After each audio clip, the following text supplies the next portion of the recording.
Lay out all received packages near an open area. You should have a total of 7 boxes.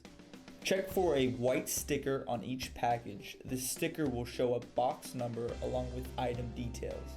Let's start with opening box number 4, which contains 1 2-pound medicine ball, 3 strike noodles, 1 CPU, 1 phone stand, 1 CPU backplate, and 2 small plastic bags of tools. The 3 small packages contain 2 SMARTfit weights equaling a total of 6 weights. Remove items from box number 1. Place the base, 2 cross pieces, and the bottom plate frame into one of the cardboard pieces to eliminate any damages. Remove the SMARTfit mini panel in box number 2. Place it onto one of the cardboard pieces.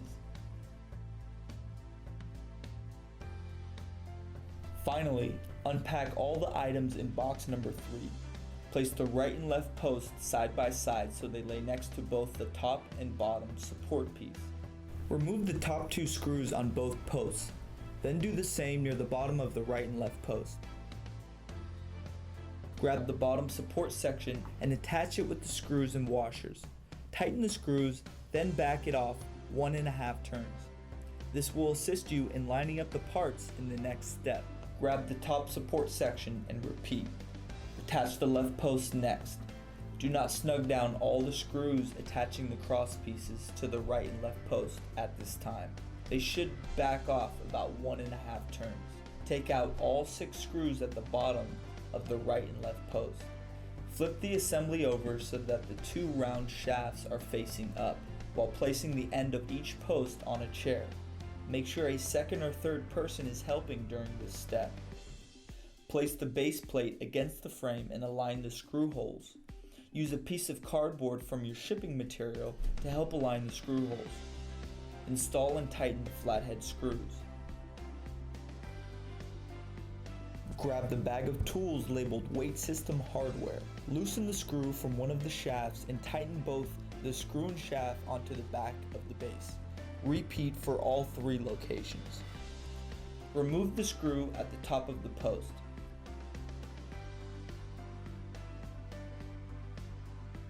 Loosen the 4 screws on each linear bearing 1.5 turns.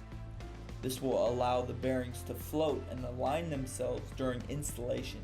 Before you install the mini panel, loosen all 8 linear shaft screws on each side of the frame assembly. 2 people are needed to install the panel into the frame rails. Position the opening of the bearings against the rail ends and gently push them over the shaft. This is critical. Both bearings must be slid on at the same time to prevent misalignment and damage to the bearings. Slide the panel onto the rails and align the second set of bearings onto the shaft. Once all bearings are fully engaged, slide the panel up and down the shafts. This will align the shafts well. Replace the stop. This will prevent the system from coming off of the shafts. Tighten the screws that hold the shafts onto the weldments. There are 8 screws per shaft.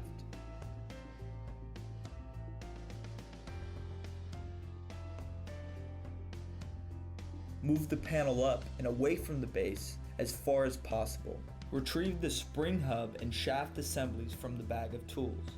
Remove both screws at the bottom of the mini panel. Install the spring hubs on each side of the panel. Insert the shaft through the spring hub. Make sure that the threaded hole is facing toward the upright. Use your fingers to start the screw into the shaft. Once you have a few turns, use a hex wrench and tighten fully. Repeat on the opposite side. Slowly move the frame to the upright position. Make sure a second or third person helps during this step. Loosen the 4 screws on both the right and left clamping bars.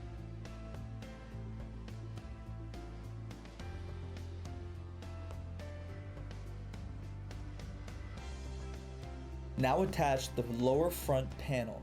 Place it inside the clamping bars on both ends of the right and left post. Now tighten all 4 screws on the clamping bars to secure the lower front panel. Replace the weights on the posts and reattach the disc and screws. Attach the brake knob into the center brake on the mini panel. Test the movement of the panel up and down the length of the travel. The panel should move freely and stop where it's released. Tighten the brake to hold the panel in place during use. Tighten the 4 screws that hold each bearing at this time. Do not over tighten them. Remove the 2 screws on the left side of the frame. Retrieve the CPU backplate and attach it to the frame.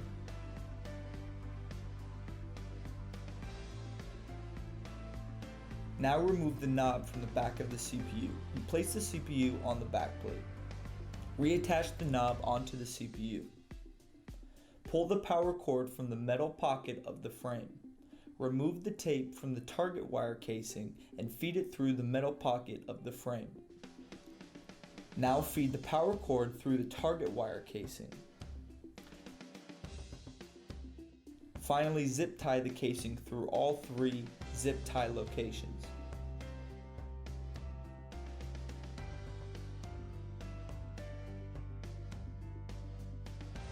Then cut the long end of each zip tie.